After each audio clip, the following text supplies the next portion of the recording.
I'm Dave and welcome to Carve Tools. In this video I'm going to show you the valve cover leak on my Jeep Commander rebuilt 4.7 liter V8 engine. Here on the right side at the rear of the valve cover, I'm going to reach back here and get a little oil sample and show you. It's more of a seep, not a leak. It's not like pouring out, but it is seeping, and it will drip on the hot exhaust manifold and you smell it burning after you stop the vehicle. And there's the oil there. And the same thing is happening on the right side. So I'm going to reach back here and get a little bit of this. Now these valve covers have been retorqued. I'm not sure why it's not seated properly. And there's the oil. It leaks on the hot exhaust manifold also, and you can smell it burning once you stop. This is the engine when I originally installed it with these aftermarket valve cover gaskets, and the problem is right here it's dripping right down here onto the hot exhaust manifold. And then of course you smell it burning, and that's the only reason I knew something was wrong. Could smell it burning. Same thing here on the right side. Leaking in the same corner, it drops down here on the hot exhaust manifold, and then you smell it burning. Okay, to get these out, I'm going to disconnect the battery, and I'm going to remove the resonator and its hoses. I'm going to disconnect the coil packs, the fuel injectors, and have to remove this fuel rail, the hose to the fuel rail, not the rail itself. That would not be fun. And we'll disconnect the alternator cable to get a little more room in here. Okay, I got the battery disconnected.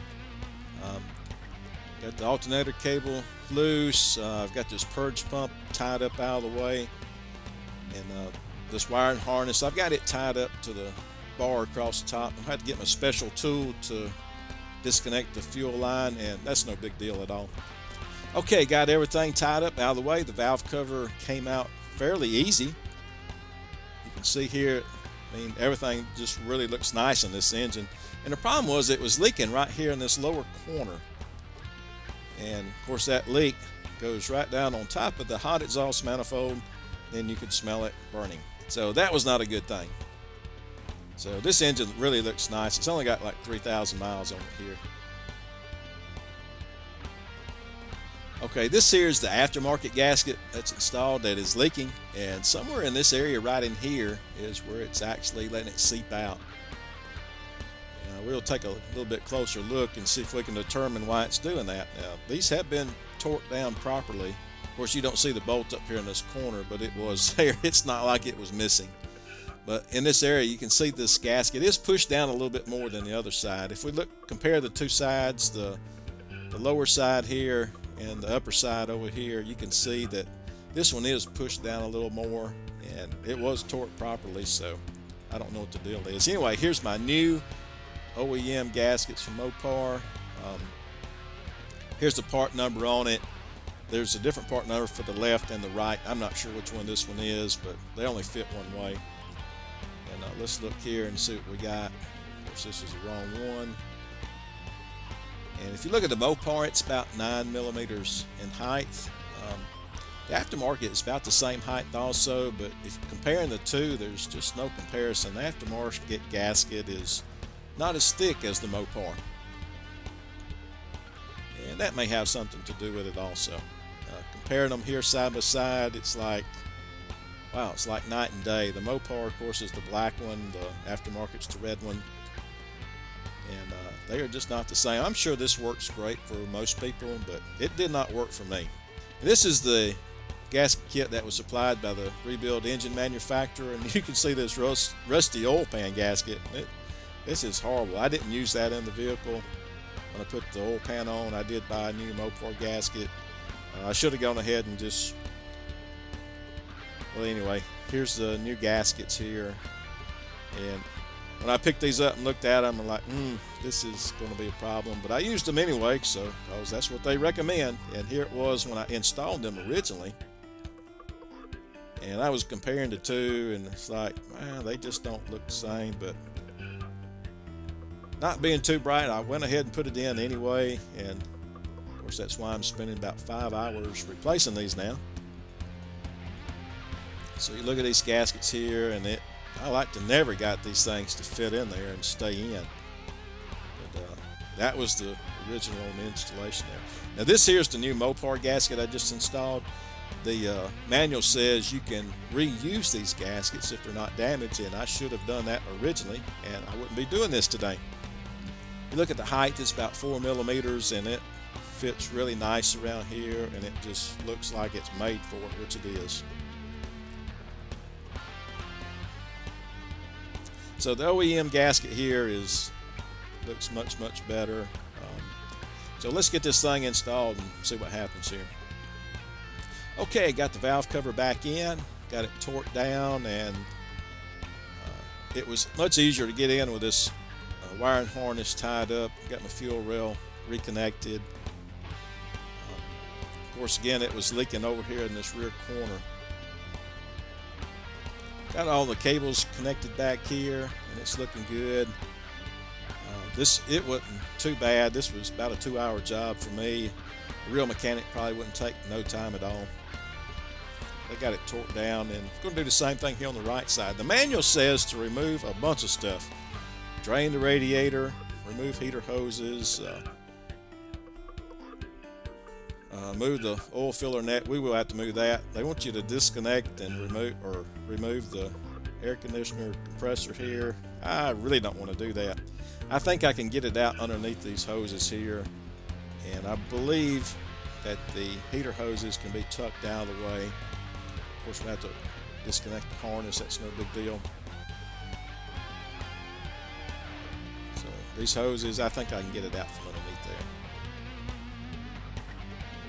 Ah, success. I was able to fish it out without removing all these things the manual said to remove.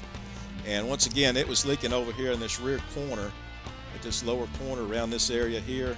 Of course, dripping onto the hot exhaust manifold. We're going to take a closer look and see if we can figure out why it was leaking there. And we're looking at this aftermarket gasket. Going around here, and it did not fit real well at all. You can see how thin it is compared to the other one, to the OEM gasket. And of course, over here in this corner is where it was leaking,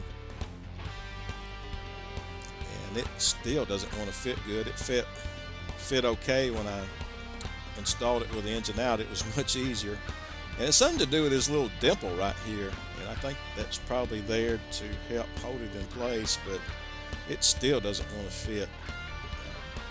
That should have been a clue to me when I originally put this in, but I wasn't paying that much attention, I guess. Something in this area right here just does not fit well at all. And it just really pops out really easy. I mean, it takes no effort at all, and this whole thing will just slide right out. And here's the OEM gasket compared to the two, and it's like you can just really see a huge difference in it. Okay, I got the new Mopar gasket in here, and it looks really well. It fits like a glove, fits like it was made for it. I think it was. But anyway, this is much better. I like the way this fits. It does bother me that the other gasket didn't fit just right. This what was sent from the engine manufacturer, so but this OEM is just much better. It fits much better. If you look at the two here, I mean, there's just no comparison between the aftermarket and the Mopar gasket. I think it's got something to do with these dimples right here and this one here. This was the area where it was leaking, those dimples, and just out of curiosity, I'm just going to try to reinstall that again, see if it'll fit in there. You'll see here, it's really kind of frustrating. It's like, man, it just does not want to stay in. That should have been a clue to me, but hey, I don't do this kind of stuff every day. I'm just a shade tree mechanic, trying to save $1 or $2. And it cost me about 5 hours labor plus new gaskets. So anyway, I got this reinstalled. I got it torqued down. Was able to fish it in without removing all the stuff the manual said to remove. And everything went well here. So the heater hoses, I was able just to push those down and tuck it below it. And the air conditioning line here to the AC compressor, I was able just to move it out of the way enough to squeeze it in there. And the oil filler net was removed. Okay, got everything buckled back in. and everything's torqued back down, so I'm ready to crank this guy up to see how it does. Probably have to drive it a day or two and see how it's leaking, if it's leaking or not. Hope it's not. I see no reason why it should. Of course, I didn't see a reason why it should with the aftermarket gaskets. But that was my experience with aftermarket gaskets and factory Mopar gaskets. Aftermarket gaskets, they are just not the same. If this video has been helpful to you, please give it a thumbs up and subscribe. I'm Dave. This is Carve Tools. Have a great day. Thanks for watching.